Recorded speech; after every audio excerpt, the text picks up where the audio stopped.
Nadreen, ये minus Imran Khan वाला मामला है क्या? इसकी मैंने सारी तहकीकात की है, बहुत सारे ऐसे लोगों से बात की जिनके मैं अभी नाम नहीं ले सकूंगा, क्योंकि पाकिस्तान तहरीके इंसाफ में इस वक्त हर तरह के लोग हैं। हुकूमत में बैठे हुए भी हैं, अपोजिशन में बैठे हुए भी हैं, निज़ाम का मुकाबला करने वाले भी हैं और निज़ाम के साथ चलने वाले भी हैं। लिहाजा सब लोग नहीं चाहते कि उनका नाम सामने आए, बड़ी मुश्किलात पैदा हो जाती हैं।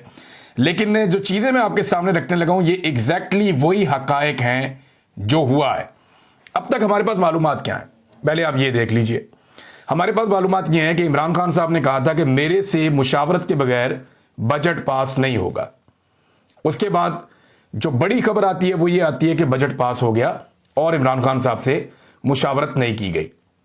उसके बाद यह दावा किया जाता है कि यह बजट इसलिए पास किया गया कि खतरा था कि इमरान खान की खैबर पख्तूनख्वा में हुकूमत गिर जाएगी। उस हुकूमत को बचाने के लिए पॉलिटिकल कमेटी ने जनाब एक मीटिंग की थी और उस मीटिंग के अंदर यह तय पाया था कि बजट पास करवा दिया जाए। अब तक आपके सामने यही कहानी आई है।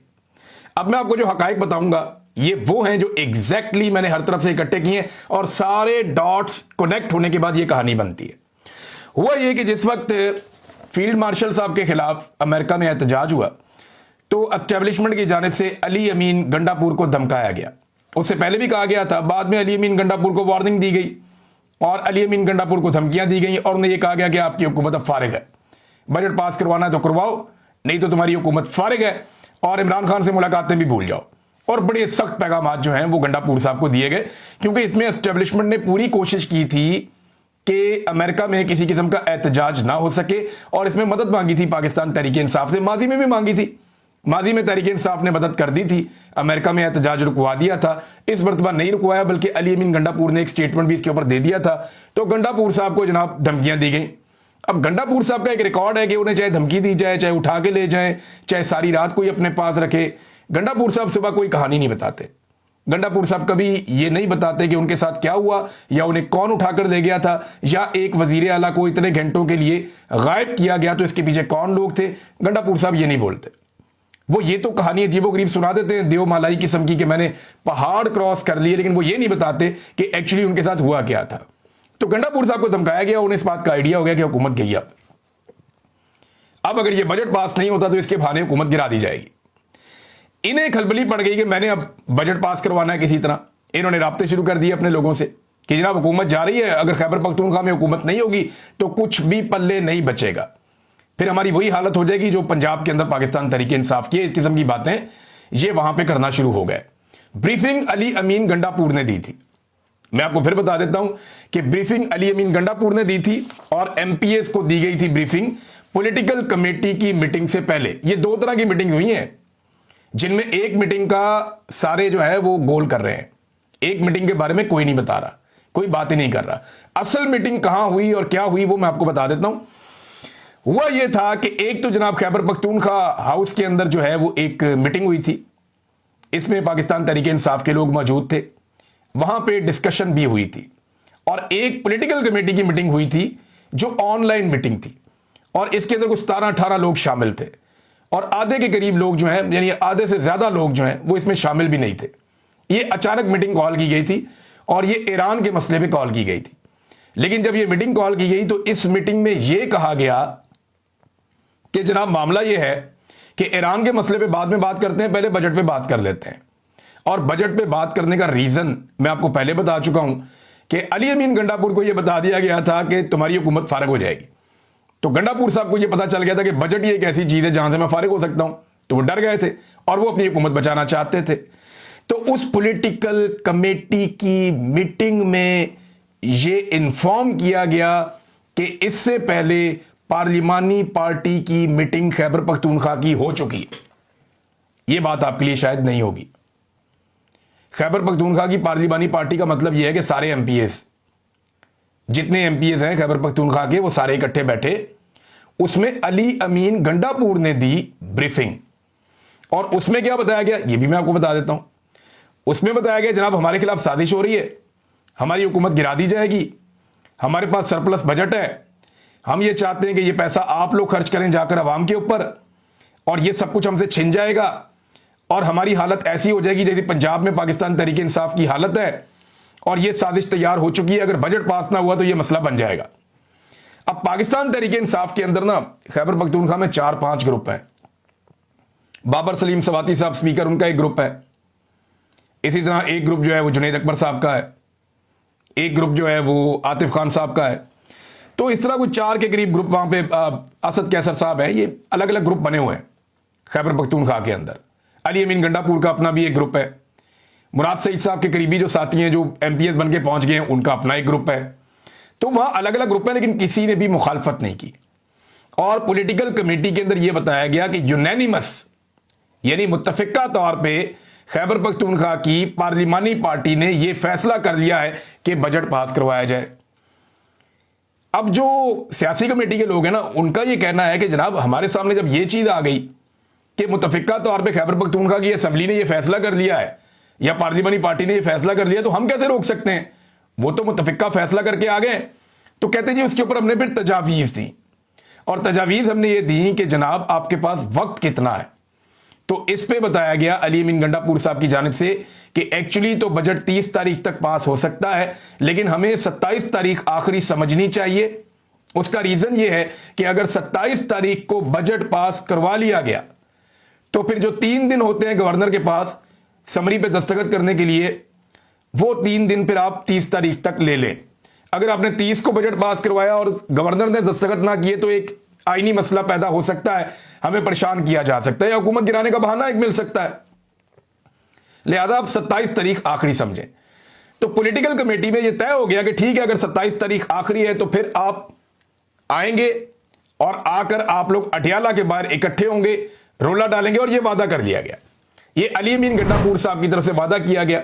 बीच में कोई गारंटर्स डाले गए। अलीमा खान साहबा को यह पैगाम पहुंचाया गया कि जी आप, क्योंकि अलीमा खान एक बहुत सख्त पैगाम जारी करने वाली थी खैबर पख्तूनख्वा के बजट को जो पेश कर दिया गया था और इन मामलात को लेकर, तो अलीमा खान साहबा को रोकने के लिए उन्हें एक पैगाम भिजवाया गया चंद लोगों के जरिए से कि आप बेफिक्र हो जाएं, खैबर पख्तूनख्वा के एमपीएस सारे के सारे बजट पेश होने से पहले पहुंच जाएंगे अडियाला के बाहर, वहां पे आके एहतजाज करेंगे। लेकिन बाद में वो प्रोग्राम कैंसिल कर दिया गया। आधी रात को यह पता चलता है कि कल कोई भी एमपीए नहीं आएगा, यानी ये कोई एमपीएस नहीं आ रहे। और यह कहा गया कि जनाब 52 एमपीएस ऐसे हैं जिनके ऊपर मुकदमा था पंजाब में, लिहाजा हम रिस्क नहीं ले सकते, हमारे एमपीएस उठा लिए जाएंगे, फिर बजट पास नहीं होगा, फिर हुकूमत गिरा दी जाएगी, लिहाजा हम 25 तारीख को आएंगे अपनी पहले जमानतें करवाने के बाद। अब 25 तारीख की डेट दे दी गई। उस पर भी अलीमा खान साहबा ने कहा जी ठीक है 25 तारीख को आप, लेकिन आए सारे वहां पे। लेकिन होता यह है कि अचानक से सबको पता चलता है कि बजट पास हो गया, यानी 23 तारीख को अचानक से सबको इंफॉर्मेशन मिलती है कि बजट पास हो गया। क्या यह इंफॉर्मेशन अचानक हो सकती है? बड़ा सवाल यह है। देखिए ना, 4-4 ग्रुप हैं और हर ग्रुप यह क्लेम करता है कि वो इमरान खान का वफादार है और वो जान देना चाहता है और उसे हुकूमत की कोई परवाह नहीं है। अली अमीन का ग्रुप है, बाबर सलीम सवाती का ग्रुप है, जहां पे एक ग्रुप जो है वो आतिफ खान का ग्रुप है, एक ग्रुप जो है वो जुनैद अकबर का ग्रुप है, असद कैसर साहब हैं, उनका अपना भाई एमपीए है, इसी तरह उमर अयूब साहब हैं, उनका अपना भाई एमपीए है। किसी एक ने भी मुखालफत नहीं की और जो बजट पास हुआ वो हाथ खड़ा करके नहीं हुआ, बंदे खड़े करके बजट हुआ था। तो यहां पे एक बात तो क्लियर हो गई कि खैबर पख्तूनख्वा के तमाम लोगों ने यह फैसला किया कि अभी यह बजट पास करना है और हमें हुकूमत बचानी है। और उसका रीजन यह था कि अली अमीन गंडापुर को एस्टेब्लिशमेंट ने धमकी लगा दी थी कि तुम्हारी हुकूमत हम गिरा देंगे, तो उन्हें लगा कि अपनी हुकूमत बचाई जाए और इसके लिए उन्होंने वक्त से पहले यह बजट पास करवा लिया। यानी यह वादा किया गया था कि जनाब 25 को आएंगे, पहले 24 का वादा किया गया जनाब हम सारे पहुंच जाएंगे, फिर कहा गया नहीं जी हम 25 को पहुंच जाएंगे और उसके बाद हम 27 को बजट पास करवाएंगे। अलीमा खान ने 2 सवाल भी पूछे थे। यानी जब शुरू में यह मामला लेकर आए ना, उन्होंने कहा जी बजट पास करवाना जरूरी है वरना हुकूमत गिर जाएगी। तो अलीमा खान ने 2 सवाल पूछे थे। एक, अलीमा खान ने पूछा जिन 5 बंदों को इमरान खान साहब पिछले 1.5-2 महीने से बुला रहे हैं, उन 5 बंदों ने कोई एक एफर्ट पिछले 1 महीने में अगर की है इमरान खान को मिलने की, वो अदालत में गए हों या अडियाला के बाहर गए हों जैसे हम जाते हैं, तो वो बता दें। इसका किसी के पास जवाब नहीं था। उन 5 बंदों ने, जिनमें अली अमीन गंडापुर, शिबली फराज, मुजम्मल असलम और उमर अयूब साहब और एक और साहब थे तैमूर झगड़ा साहब, उन्होंने कहा जी इन्होंने कोई एफर्ट की हो 5 ने मिलकर कि जनाब हम जाएंगे, जाके मिलेंगे इमरान खान साहब से, तो इसका जवाब नहीं था उनके पास। इसका जवाब उन्होंने नहीं दिया। दूसरा, अलीमा खान साहबा ने कहा कि वक्त कितना है आपके पास, तो उन्होंने कहा 27 तारीख तक, उन्होंने कहा 27 तारीख को बजट पास करेंगे, ये तय हो गया। लेकिन बजट को 27 से पहले 23 को पास कर दिया गया। ये है जनाब असल कहानी। अब क्योंकि इमरान खान साहब ने बजट पास जो हो गया, तो इमरान खान साहब ने आगे ही बढ़ना है। जेल के अंदर बैठ के वो इतने बोल्ड डिसीजन तो मुझे नहीं लगता ले सकते हैं, और ये डिसीजन तो इमरान खान का होगा कि कौन उनके साथ है और कौन उनके साथ नहीं है। पहले भी उन्हें बड़े सरप्राइज मिले हैं, आइंदा भी मिलते रहेंगे। अब इसमें अली अमीन गंडापुर साहब जो हैं, ये मरियम नवाज खान साहबा ने इसको रिपोर्ट किया, क्योंकि इमरान खान साहब ने कहा था कि सुप्रीम कोर्ट जाना चाहिए, तो ये तो पहले जाना चाहिए था ना। अब तो गोंगलुओं से मट्टी झाड़ने वाली बात है, और वो मट्टी भी ऐसे अजीब तरीके से झाड़ी है। ये जरा आप देखिए, अली अमीन गंडापुर एक सूबे के वजीर आला है जहां उनके मुताबिक हकीकी नुमाइंदगी है। इस सूबे के वजीर आला की कानूनी टीम की हिकमत अमली क्या है? इमरान खान ने हालिया पैगाम में कहा सुप्रीम कोर्ट जाओ, तो बस उठकर सुप्रीम कोर्ट पहुंच गए। ये एक जर्नलिस्ट हैं जो वहां से रिपोर्ट करिए सुप्रीम कोर्ट से, मुंह उठा के सुप्रीम कोर्ट आ गए ये लोग। इन्हें नहीं पता कि सुप्रीम कोर्ट कैसे आते हैं। सुप्रीम कोर्ट जाने का मतलब ये नहीं होता कि आपने जाकर वहां पे विजिट करना है।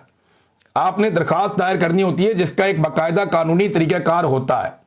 सरदार लतीफ खोसा और बाकी जो लोग हैं, एडवोकेट जनरल खैबर पख्तूनख्वा, उन्होंने अली अमीन गंडापुर को बताया ही नहीं, और वो जस्टिस मंसूर अली शाह साहब के सामने जाकर अदालत में पेश हो गए और उन्हें कहा जी आप आज खुद नोटिस इस मामले का ले लें। उनको भी मुसीबत में डाल दिया कि जनाब तुसी आज खुद नोटिस आप ले लें। तो इस पे जनाब जो जस्टिस मंसूर अली शाह साहब हैं, उन्होंने कहा कि आप गलत दरवाजा खटखटा रहे हैं, बेहतर है चीफ जस्टिस या रजिस्ट्रार ऑफिस का आप रुख करें जाकर। और लतीफ खोसा साहब ने कहा जनाब कि आपका आशीर्वाद चाहिए, यानी जजेस को जानबूझकर इम्तिहान में डालकर किसके मकासद को पूरा कर रहे हैं ये लोग। यानी अली अमीन गंडापुर साहब ने मुंह उठाया और चले गए सुप्रीम कोर्ट। इमरान खान ने कहा भाई वो तरीकाकार होता है सुप्रीम कोर्ट जाने का, मतलब ये नहीं है कि आपने वहां जाना, जाके अंदर से विजिट करके चक्कर लगा के एंजॉय करके सैर करके बाहर आ जाना। नहीं, आपने अपनी कानूनी दरखास्त दायर करनी होती है।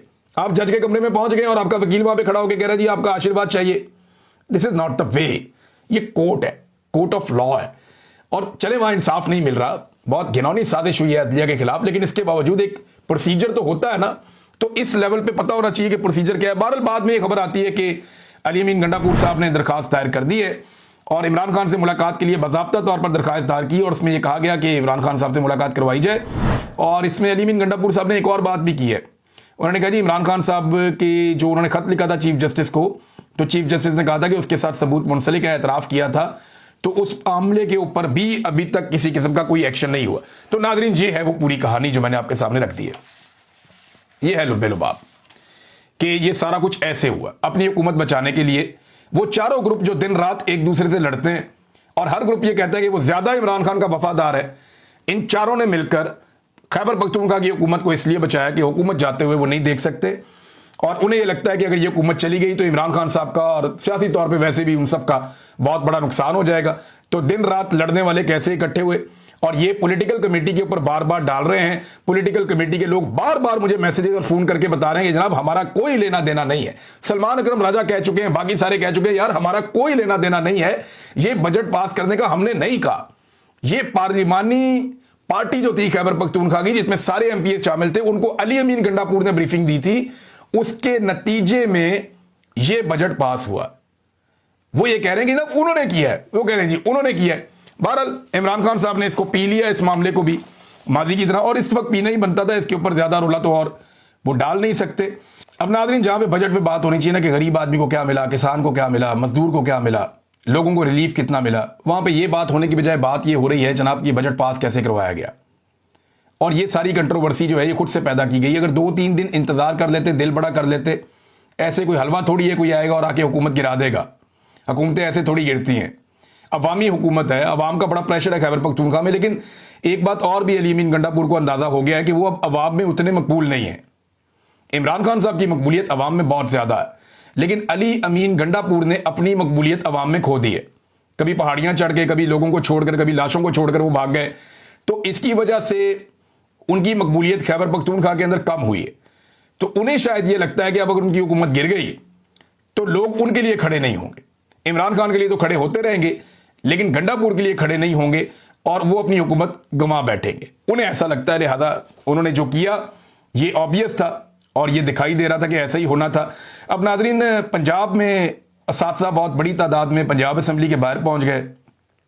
ये हज़ारों की तादाद है, बहुत बड़ी तादाद में।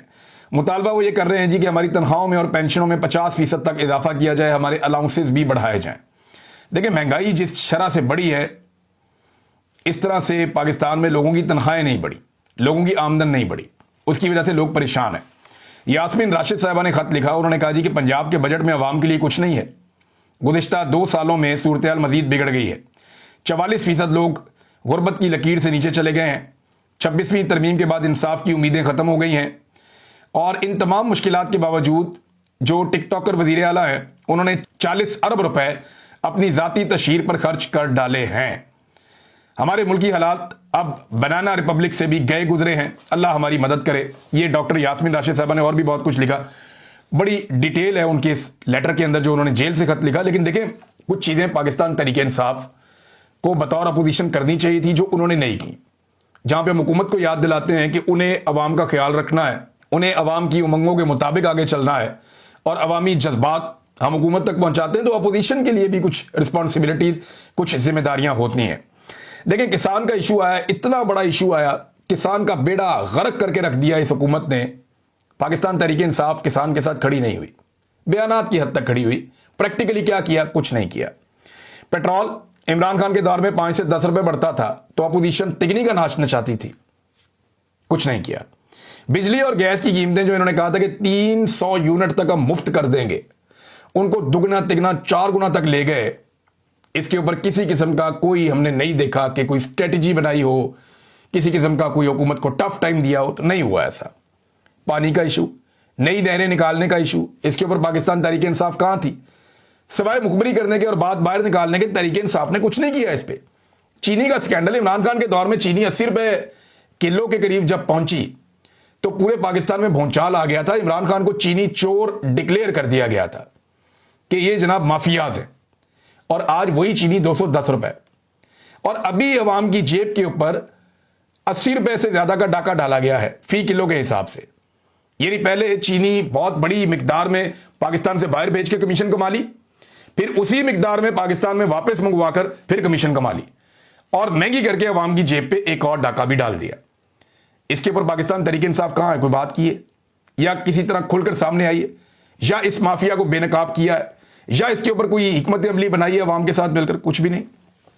गंदम का स्कैंडल आया, अरबों रुपया पाकिस्तानी कौम का जो है वो उड़ा दिया इन्होंने, और डॉलर्स के अंदर उड़ा दिया इन्होंने, कुछ नहीं इन्होंने किया। जाती तशहीर के ऊपर जितना पैसा ये हुकूमत खर्च कर रही है, इसके ऊपर पाकिस्तान तहरीक इंसाफ की हिकमत अमली जीरो। तो जो अपोजिशन के वो काम है जो उन्हें करने चाहिए अवामी उमंगों के मुताबिक, वो काम पाकिस्तान तहरीक इंसाफ नहीं कर रही। मैं सीरियसली आपको कह रहा हूं, इनके पास बहुत मार्जिन है। इतनी नालायक, नकम्मी, नकट्टू ऐसी हुकूमत कभी आपको नहीं मिलेगी। ऐसी हुकूमत जिस अपोजिशन को मिल जाए, वो अपोजिशन तो नाक में दम कर सकती है, लेकिन अपोजिशन इसके ऊपर काम ही नहीं करती।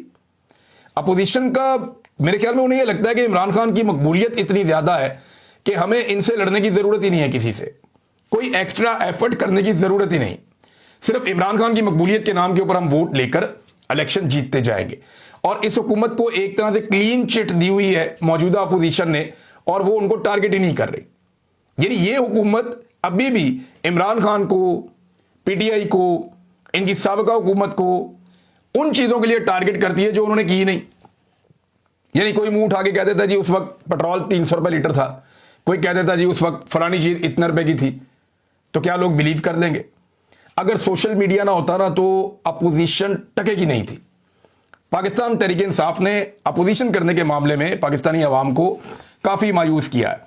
इसमें एक स्टेटमेंट जो है वो उमर अयूब साहब ने दिया, और ये स्टेटमेंट दुखती रख गया पाकिस्तान की सिक्योरिटी फोर्सेस की, क्योंकि वो ये कहते हैं जनाब कि इतने सारे ट्राले आ जाते हैं वहां से ईरान से डीजल लेकर, पेट्रोल लेकर, तो सिक्योरिटी फोर्सेस उन्हें रोकती क्यों नहीं है? देखिए, ये गैर कानूनी स्मगलिंग हो रही है ना ईरानी तेल की, वो पाकिस्तान में आ रहा है। वो ये कहते हैं कि 72,000 से जायद 18 व्हीलर ट्रकों के जरिए ये स्मगलिंग होती है। 72,244 ट्रक, वो कहते हैं जी 18 व्हीलर, ये 26 पुलों के ऊपर से गुजर के पाकिस्तान में आते रहते हैं। लेकिन सिक्योरिटी फोर्सेस इन्हें क्यों नहीं रोकती? क्या वो इस स्मगलिंग का हिस्सा है? क्या इसमें सारे अपना अपना हिस्सा वसूल करते हैं? एक्चुअली वो ये इशारा करते हैं, बार बार उमर अयूब साहब ये बात करते हैं, क्योंकि ये पाकिस्तान की सिक्योरिटी फोर्सेस की दुखती रग है। ये स्मगलिंग तेल की नहीं रुकती। वो इसके ऊपर बात करते हैं, लेकिन बाकी चीजों पे बात करनी चाहिए, अवामी इश्यूज के ऊपर बात करनी चाहिए। जब आप अवामी इश्यूज पे बात नहीं करते तो अवाम आहिस्ता आहिस्ता इररेलेवेंट हो जाती है आपकी नजर में, और आप इररेलेवेंट हो जाते हैं अवाम की नजर में। इमरान खान जब तक बाहर थे वो हर अवामी इशू के ऊपर बात करते थे, हर अवामी इशू के ऊपर पूरा एक एजेंडा देते थे और उसके ऊपर खड़े हो जाते थे, लेकिन उनकी पार्टी ने एक भी अवामी इशू को नहीं उठाया। नाज़रीन, अब जरा इंटरनेशनल फ्रंट पे जाते हैं, एक दो खबरें आपके साथ मैं शेयर कर लेता हूं। नंबर एक तो यह है कि डोनाल्ड ट्रंप ने जो है वो पहले तो नेतन्याहू के ऊपर सख्त किस्म का बयान दिया था, फिर नेतन्याहू ने डोनाल्ड ट्रंप की तारीफें कर दी और यह कहा कि अमेरिका का हम शुक्रिया अदा करते हैं कि वो हमारे साथ जंग में खड़ा हुआ। अब डोनाल्ड ट्रंप ने कहा है जनाब कि जंग के आखिरी दिनों में इसराइल को बड़ी मार पड़ी है, ईरानी लोग शानदार हैं, बशमूल ईरान, ये सब के लिए बड़ी कामयाबी है कि जंगबंदी हो गई है। तो डोनाल्ड ट्रंप जनाब जंगबंदी को सेलिब्रेट कर रहे हैं, और इसके बावजूद एक स्टेटमेंट जो है वो मैं पढ़ रहा था मलिया लोधी साहिबा का, और उन्होंने बड़ी इंपॉर्टेंट बात की। उन्होंने कहा कि 8 मरतबा ऐसा हुआ है कि फ़लस्तीनियों के लिए जब आवाज़ उठाई गई कि जनाब जो हमला किया इसराइल ने वो गलत किया है, तो डोनाल्ड ट्रंप ने इसराइल को सपोर्ट किया फ़लस्तीनियों के मुकाबले में, निहत्ते फ़लस्तीनी है। तो ऐसे शख्स को अमन के नोबेल प्राइज़ के लिए कैसे नामजद किया जा सकता है? ये मलिया लोधी साहिबा ने बड़ी जायज़ बात की है। और एक चीज़ और, अमेरिका की जानिब से यह भी कहा गया कि ये जो हमारी इन्वेस्टिगेशन लीक हुई है, या ये जो राज बाहर निकाले गए हैं कि ईरान की जौहरी तनसीबात को तबाह किया गया या नहीं किया गया, वो इसको एक समझते हैं कि ये ब्रीच किया गया है और इसके खिलाफ शायद वहां पे कार्रवाई की जाए। लेकिन ये खबरें अखबारों में छप चुकी हैं कि ईरान की जो एटमी तनसीबात हैं उन्हें जिस किस्म के नुकसान पहुंचाने का दावा किया गया वैसा नुकसान वहां पे पहुंचा नहीं है। अब तक इतना ही। अपना ख्याल रखिएगा, अपने इस चैनल का भी। अल्लाह हाफिज़।